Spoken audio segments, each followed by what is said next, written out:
আসসালামু আলাইকুম। আজকে আপনাদের সাথে শেয়ার করব শীতকালীন কাঁচা মটরশুঁটি দিয়ে ঘুগনি। এই রেসিপি এতটাই টেস্টি হয়, একবার না বাড়িতে বানালে আপনারা বুঝতেই পারবেন না। প্রথমে গ্যাসের ওভেন অন করে আমি প্রেসার কুকার বসিয়ে দিয়েছি এবং দিয়ে দিয়েছি পরিমাণ মতো রান্নার তেল। রান্নার তেল গরম হলে দিয়ে দিচ্ছি তেজপাতা, গোলমরিচ এবং শুকনো লঙ্কা। এরপর দিয়ে দিচ্ছি একটি বড় সাইজের পেঁয়াজ কুচি এবং হাফ চামচ রসুন বাটা।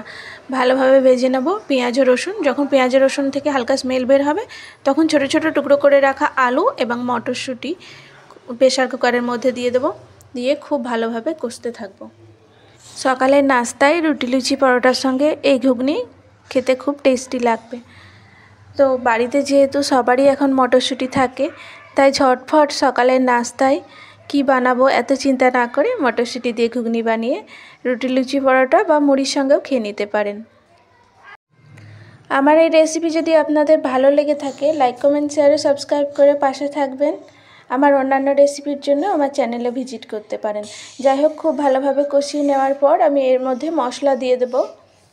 মশলা বলতে কোনো আহামরি কোনো মশলা নয়, বাড়িতে থাকা সাধারণ মশলা। যেমন দিয়ে দিচ্ছি স্বাদ মতো লবণ, হাফ চামচ হলুদ গুঁড়ো, হাফ চামচ লঙ্কা গুঁড়ো, হাফ চামচ ধনিয়া গুঁড়ো।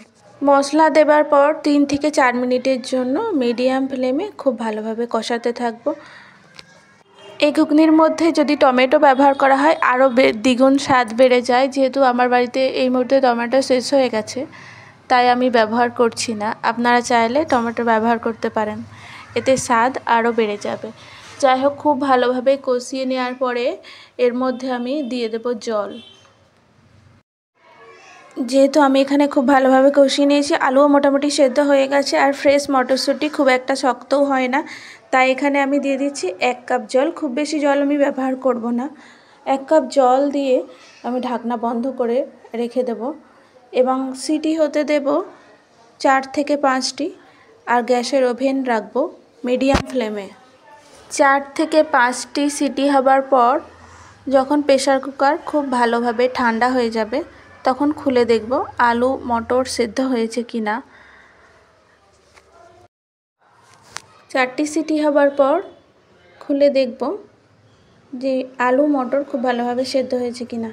এখানে দেখা যাচ্ছে আলু মটর খুব ভালোভাবে সেদ্ধ হয়ে গেছে, ঠিক যেমনটি চেয়েছিলাম তেমনটি। খুব গাঢ় না, খুব পাতলাও না, মিডিয়াম ঘুগনি রেডি হয়ে গেছে। দেখতেই পাচ্ছেন কতটা লোভনীয় লাগছে।